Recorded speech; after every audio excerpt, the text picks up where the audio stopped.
Hello and welcome to the Faces of Africa Pocket Edition, where we dissect and discuss the topics covered in our weekly documentary show, which takes you through the continent's history, cultures, and major issues through exploring great personalities.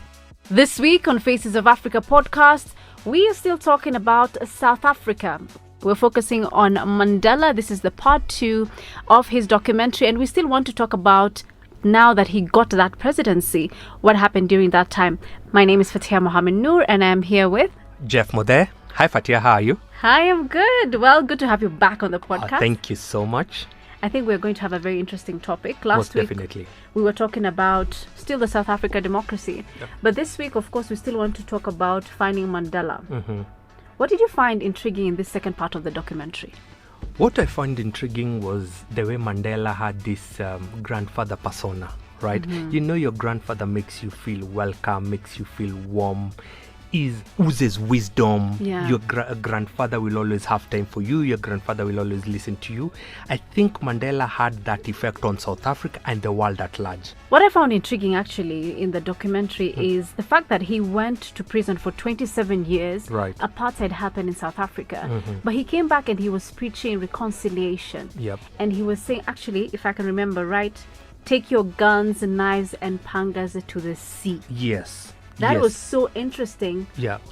Tell me about that. What did you think? Yeah, because that takes a special gift. Mm-hmm. You know why it takes a special gift is because these are people who put you behind bars for 27 years for standing for what you believe in. Mm-hmm. And now here you are, you're in power. The normal human nature is to react and to revenge and show these people that you're in power. But to him, he came to make sure that the fences were mended, the bridges that had been burnt were made again, and people lived in harmony to achieve what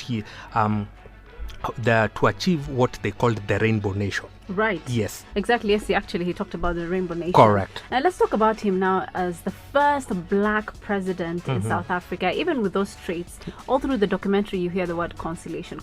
Yes. At that time, his party was African National Congress, that is ANC. It won by 62%. Correct. But also this year is significant, yeah? It's 30 years after but basically he came in as a president. Sure.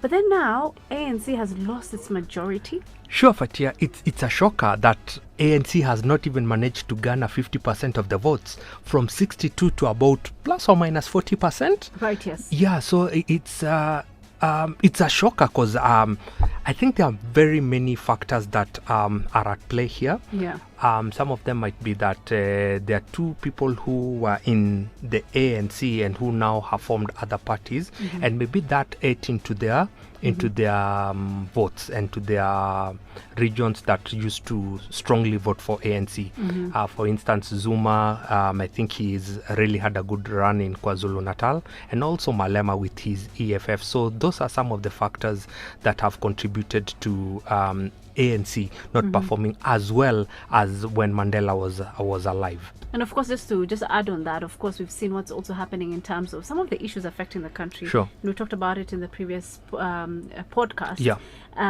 Unemployment, crime rate, Mm-hmm. the electricity issue. Electricity, water. Yeah. For South Africa to go through such issues, it's a shocker because people used to look at South Africa as the model country in Africa. Right, but by it going through such challenges that they are going through, I think many people have seen that they need to vote in a different way, so to speak. Yes, that's so true. So true. Yeah. But something else that was interesting in the documentary, there's a cartoonist. His name is Zapiro, and Sure. I know you specifically liked that part. I love that part, Zapiro. I thought the drawings, Yes. or what would call it? Yes. Very interesting of Mandela, and in Yes. fact how Mandela even called him up at some point. Yes. And he's met Mandela, but he tells Mandela's story through those pictures Yes. or whatever he's drawn. Yes. Your thoughts on that?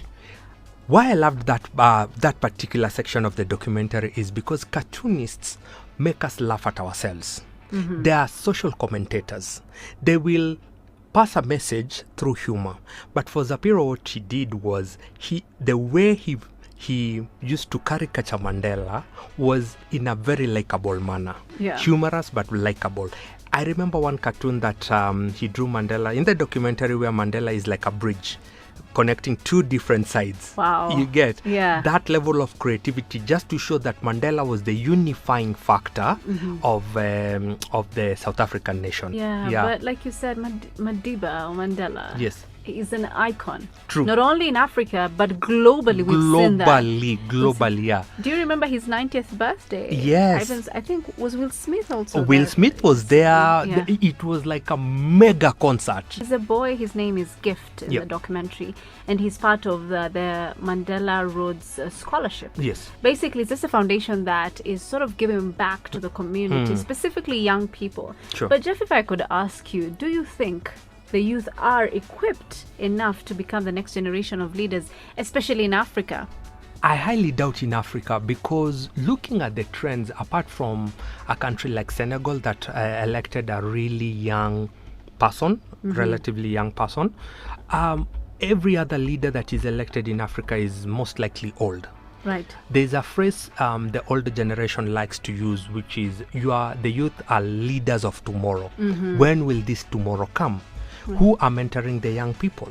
Yeah, I know people are looking forward to a youthful leader, but is there any mentorship? Are we creating avenues for these people to rise up to leadership? So I think as Africa, we need to mentor young leaders to come into leadership positions so that we can also drive our continent forward with new thinking. I think that's a very good way to end the podcast, rather. Thank you so much for your time, Jeff. You're welcome, Fathiya. Thank you. Right, of course, remember you can watch the documentary on Sunday at 12:30 East Africa time, 9:30 GMT and 17:30 Beijing time, and you can find it uploaded on our YouTube channel on Monday. See you next time.